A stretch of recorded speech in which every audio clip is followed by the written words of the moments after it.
Financial management में हमने last profitability ratios based on capital employed यानी कि विनियोजित पूंजी पर आधारित जो लाभदायकता के अनुपात है उनके बारे में डिस्कस किया था। रेशियोज को ही हम कंटिन्यू करते हैं, जिसमें हमारा नेक्स्ट है रेशियोज बेस्ड ऑन अर्निंग और शेयर्स यानी कि अंशों पर अर्जित लाभदायकता को व्यक्त करने वाले अनुपात। स्टार्ट करते हैं। सबसे पहला है जिसमें हमारा अर्निंग पर शेयर यानी कि प्रति अंश अर्जन। तो साधारण क्या है, मोस्टली मतलब कॉमनली अंशों पर लाभांश की मात्रा क्या है, संस्था के जो अर्जित लाभ है, प्रॉफिट है, उस पर निर्भर करती है। और अंशों पर अर्जन क्षमता भी व्यवसाय की लाभ अर्जन क्षमता पर ही निर्भर करता है। ठीक है, यानी कि ये डिटरमाइन करता है अर्निंग्स अवेलेबल ऑन पर इक्विटी शेयर्स। ठीक है, इसका अगर हम ऑब्जेक्टिव की बात करें तो objective of determining this ratio is to measure the profitability of the firm on equity shares. ठीक है, प्रॉफिटेबिलिटी को मेजर करने के लिए इक्विटी शेयर्स पे ये इसका ऑब्जेक्ट है। फॉर्मूला है earning per share is equal to net profit after tax and preference share dividend upon number of equity shares. ठीक है, तो ये अनुपात क्या है, जितना अधिक होता है व्यवसाय के लिए क्या है उतना ही अच्छा माना जाता है। तो दूसरी तरफ अगर हम बात करें तो बाजार में साधारण अंशों का मूल्य अधिक होता है और संस्था उतनी ही सरलता से अतिरिक्त पूंजी की व्यवस्था करने में सक्षम हो सकती है।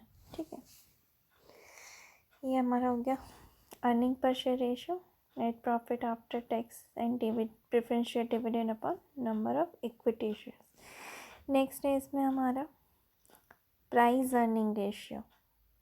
ठीक है, मूल्य अर्जन अनुपात अंशों के औसत बाजार मूल्य पर आधारित होता है यानी कि मार्केट प्राइस पर। और इसका फॉर्मूला क्या है, मार्केट प्राइस पर equity shares upon earning per share, या फिर इसे हम MPS अपॉन EPS भी कह सकते हैं।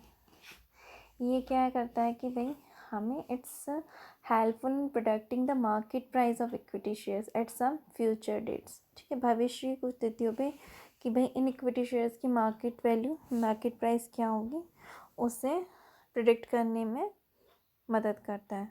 ठीक है, और ये रेशियो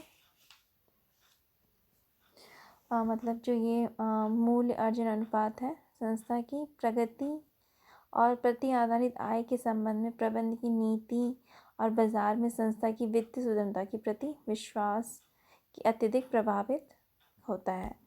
अगर ये अत्यधिक ऊंचा मूल्य अर्जन अनुपात है तो अंशों के अति मूल्यांकन, और नीचे अनुपात है तो न्यून मूल्यांकन का प्रतीक माना जाता है। ठीक है, और इस अनुपात के प्रयोग द्वारा क्या है, हम जैसे कि मैंने बताया कि भावी बाजार मूल्य का निर्धारण और आंशिक पूंजीकरण की दर ज्ञात करने में किया जाता है। ठीक है, नेक्स्ट हम इसमें लेते हैं, हमारा है डिविडेंड पर शेयर यानी कि प्रति अंश लाभांश।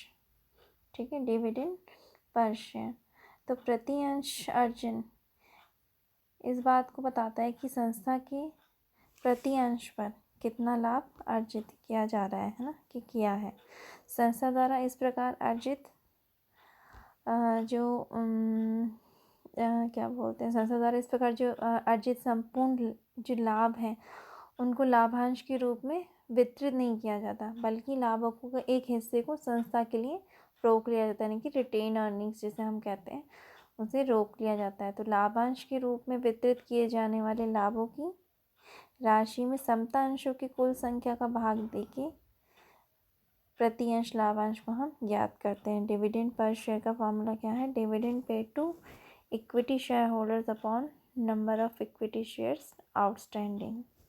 ठीक है, कि भाई ये क्या कैलकुलेट कर ये क्या है कि भाई यह अनुपात हमको क्या बताता है कि भाई समता जो अंशधारी है उनको वास्तव में लाभांश के रूप में कितनी राशि प्रति अंश वितरित की गई है। ये अनुपात क्या है, जितना अधिक होगा उतना ही अंशधारियों के लिए भी अच्छा होगा, क्योंकि उन्हें उतना ज़्यादा लाभ मिलेगा, इसीलिए। नेक्स्ट इसी में हमारा है लाभांश भुगतान अनुपात, यानी कि डिविडेंड पे आउट रेशियो। ठीक है, ये क्या बताता है कि भाई how much profit are distributed as a cash dividend after tax and how much profit are kept as a retain, यानी कि भाई कितना प्रॉफिट हमने एज अ डिविडेंड दे दिया टैक्स के बाद में, और कितना प्रॉफिट हमने एज अ रिटेन अर्निंग यानी कि रोक लिया गया है संस्था के लिए। ठीक है, डिविडेंड पे आउट रेशियो का फॉर्मूला क्या है? Dividend per share upon earning per share into 100। ठीक, ये अनुपात क्या है? यदि इस अनुपात को 100 में से घटाएं तो हमें ये ज्ञात हो जाएगा कि व्यवसाय में प्रबंध ने अर्जित लाभों का कितना हिस्सा प्रतिधारित लाभ यानी कि रिटेन अर्निंग की प्रॉफिट, जो मैंने बताया कि रिटेन प्रॉफिट के रूप में रखा है। ये अनुपात बताता है कि भाई प्रति अंश वास्तविक अर्जन में से प्रति अंश लाभांश के रूप में कितना भुगतान कर दिया गया है।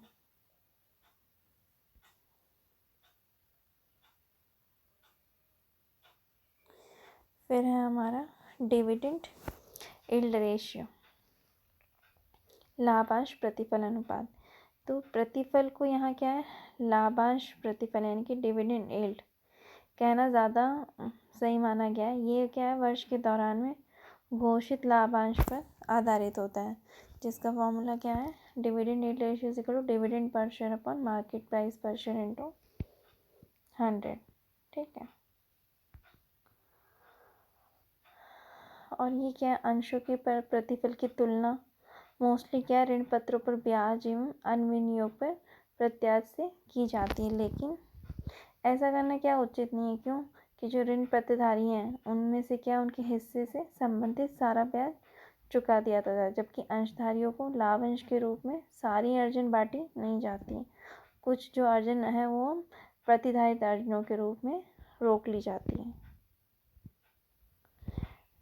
ठीक, लास्ट इसमें हमारा है reserves to equity capital ratios, यानी कि संचय और समतांश पूंजी का अनुपात।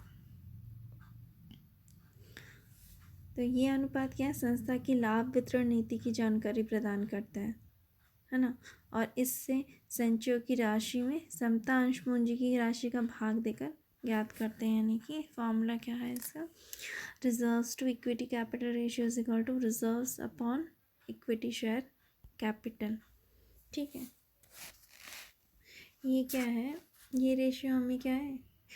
This ratio gives information regarding profit distribution system of a concern firm, या फिर जो भी है, ये हम किस तरीके से कैलकुलेट करते हैं, जो कि हमारा फॉर्मूला है reserves upon equity share capital. तो ये अनुपात क्या है? जितना अधिक होगा संस्था की लाभांश नीति उतनी ही कंजर्वेटिव मानी जाएगी, उतनी रूढ़िवादी मानी जाएगी। क्यों? क्योंकि जो कंजर्वेटिव लाभांश नीति उसके अंतर्गत संस्था में क्या अधिकतम संभव लाभों को संचय के रूप में यानी कि रिटेन अर्निंग के रूप में रोक कर जाता है। यह अनुपात जितना ऊंचा होता है तो संस्था की वित्तीय स्थिति क्या है? उतनी ही अच्छी मानी जाती है, और संस्था के जो समतांश है उनका पुस्तक मूल्य उतना नहीं, जो बुक वैल्यू उतना ही अधिक होगा।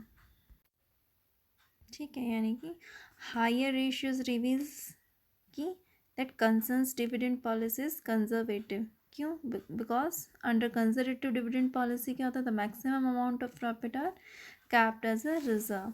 तो higher the ratio the more sound the financial position of the concern. This means the book value of companies equity shares will be high.